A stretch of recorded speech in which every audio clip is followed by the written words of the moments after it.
we are finally done with this not E3 Summer of Gaming, and the biggest highlight for me, for obvious reasons, was Spyro, A Realm Beyond. I was able to partake in a Zoom Q&A with Paul and Lou to ask questions. Not only that, but many reporters and interviews came out talking about Spyro. So I've combined my information, their information, and more to create this video. After this, you should know everything about Spyro A Realm Beyond, at least thus far. Let's talk about it. Whoa!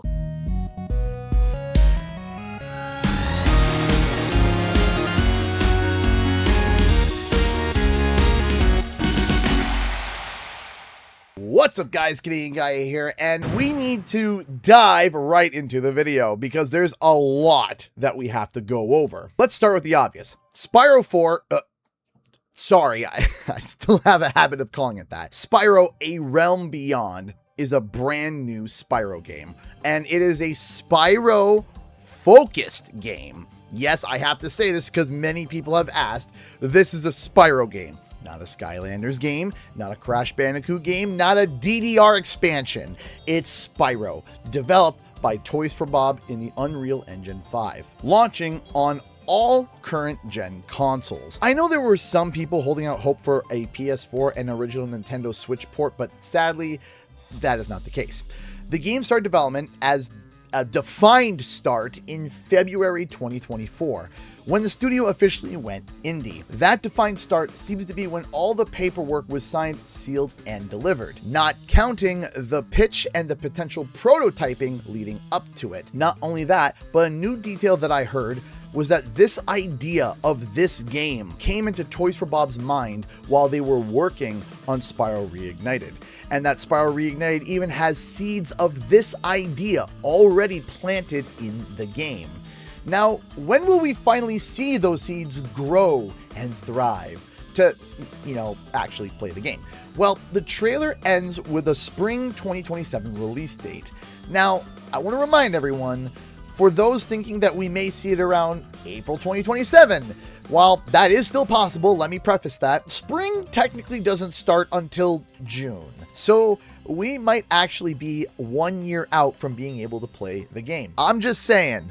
But at the same time, it also gives Toys for Bob wiggle room on when to launch the game and if they need a little bit extra time. Now, let's get to the biggest topic of discussion, and that is gameplay. Now, before we get to what we saw and what I know, let me shoot a few narratives down. No, this is not complete and total free flight. No, this is not an on-the-rails Spyro shooter game. And no, it is not a game of only flight levels. No. This is a completely new way of playing Spyro with a momentum and kinetic-based flight. Now, for this video, I decided to brush off the dust of my World of Warcraft account to show off an idea of what you may experience. I also want to note that, of course, Spyro's gameplay will have differences, but this footage is simply used for illustrative purposes only, so don't think of this as one-to-one, but to give you a general idea as to what you might be able to expect with this type of gameplay. And to double down on what I just said, and just to really hammer it home to make sure that people understand, this type of flying is not what I am talking about. This is not a push a button and fly infinitely where you're able to just move around and station it. No, this is not what this is going to be. First of all, with one button press, you can first soar into the skies, but you will need to do more than just that. See, momentum-based games like this require you to think about how the whole concept of flight actually works. If you were to just jump and open your wings and just fly, you'll kind of do what Spyro does in the original games and just slowly glide down. But if you jump off a high point and then dive, you'll pick up speed. Then when you level out, you will be moving faster, giving you a boost. Lift up and you will gain height, but you will then slow down. Now, it's unconfirmed if there will be a stamina system for Spyro. But judging by these purple VFX that we see and Spyro diving forward, also these weird blue orbs over here in the bottom right corner, it is likely that we'll see something at least in vein of or something similar to a stamina system where you can lift high in the air or dive forward at a limited time, and you have to wait for each cooldown to be able to regenerate your stamina and to be able to do some of these moves again. Spyro will also have access to his fire breath to be able to interact with the environment to be able to help with his flight, like sending blazers of flame, which will generate a lift that he can use from the fire to be able to gain altitude. And you'll be able to do that without the cost of using stamina. Not only that, but natural environment factors like these rings in the trailer could also be interactive moments that can be used in the game that will allow you to be able to get boosts and speed adjustments without having to tap into that stamina system. However, while this is the focus in current advertising, this is not the only way that Spyro can traverse, as there will also be typical platforming associated with Spyro, like the running on the ground and jumping from spot to spot. I would speculate that there could be caves or dungeons or areas associated to the plot where dragon flight may not work, but that's purely speculative at this point. During the interviews and the Zoom Q&A that I was a part of, there were a number of questions when it came to the game's genre. Is it an open world game? Is it an RPG? Does it have 3D platforming? What can we expect out of the genre? And at the moment, Toys for Bob has declined to comment on any of these questions. However, if you use your eyes, and you can clearly see, at least from the description that everyone is saying and from the trailer, there's at least a significant open world aspect to it. Otherwise, the Dragonflight point is moot. It'd be like giving free Dragonflight in a small cage. Another concern I have seen people feeling is that it may be going too far away from the original games. And I can see why people feel that way, because we only got 7 seconds of gameplay. That's enough gameplay to put into a vine, for goodness sakes. Having said that, we know Toys for Bob, and they have stated that they want to be stewards of the Spyro franchise, going as far as stating that they want Spyro to have more games. According to an email that I got from Activision, it stated that A Realm Beyond was, quote, Spyro's biggest adventure yet, and this is only the beginning. So it feels like this is going to be chapter 1 of a potential new story for Spyro.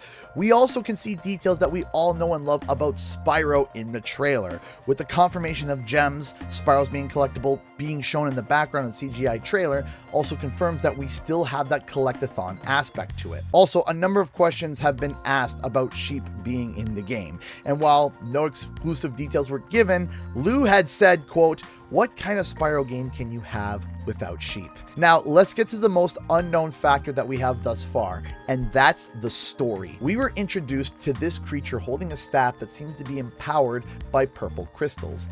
Now, this villain is referred to as a he and is leading a group of creatures called the Scavs. Now, I have read every single synopsis and was able to squeeze out a little bit more info when it came to the plot. From what I've gathered, Spyro travels to a brand new realm. After he does, the method in him traveling seems to get interrupted or destroyed, and the end result traps him in this new realm with no way to be able to get home. He now has to figure out a way to get back while also making new allies. The Scavs are described as a growing force that is beginning an invasion. Now, is it an invasion on the Dragon Realms or the new realm that Spyro is trapped in? This so far is a little bit unclear, and I've seen and read mixed posts about it. Some are saying it's the Dragon Realms that they're invading, others saying it's Spyro's realm, others it's unclear. So for now, we'll leave it as unclear. It also is going to be apparently a coming of age story for Spyro, and that the villain is going to have a bit more depth than some of the, early twirly mustache level villains that Spyro has faced in the past. Additionally, with the implications that Spyro is in this new realm and is trapped, this implies that we may be seeing less allies than we initially thought from the original 3 games. Also, Paul Yan has been stressing that Spyro Reignited is the launch pad for this game. So no, it doesn't include Skylanders, it doesn't include Legend of Spyro. Having said that, while the original trilogy seems to be the main focus, there seems to be shovels of legacy content from other Spyro games that may be referred to or show up in this game. How? We're just going to have to see. The last thing that I will say, and this is definitely in the realm of speculative, but when you sit and you listen to the trailer, there is a laugh from the villain. Take a listen.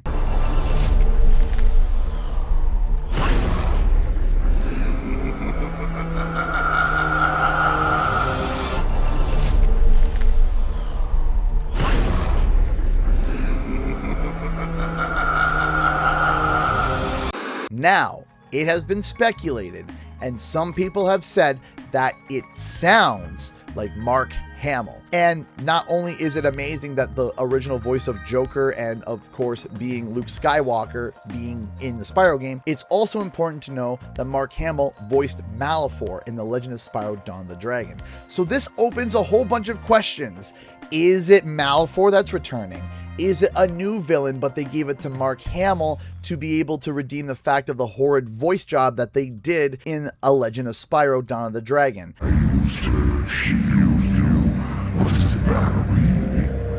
I also wanted to note, after listening to this mid-edit, it also sounds a little bit like the start of Uka Uka's laugh from Crash Bandicoot. Take a listen. Game over.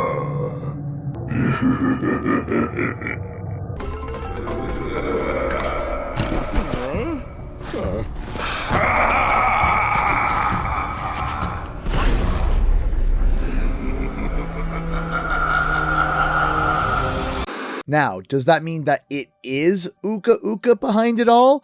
I don't think so, because it could just mean that they're using the same voice actor, and in that case, it may be voiced by John DiMaggio, who has also voiced Tiny Tiger and numerous Skylanders, like Wallop, establishing that there already is a working relationship between him and Toys for Bob. We don't know, and it's purely speculative. Comment below and let me know what you think. Now, I have a lot to say about what we've seen so far, and as an official member of Team Spyro, this channel will be getting exclusive drops in the future. So if you want to stay up to date on all things Spyro, A Realm Beyond, make sure to subscribe. Thank you so much for watching, everybody. Bye-bye.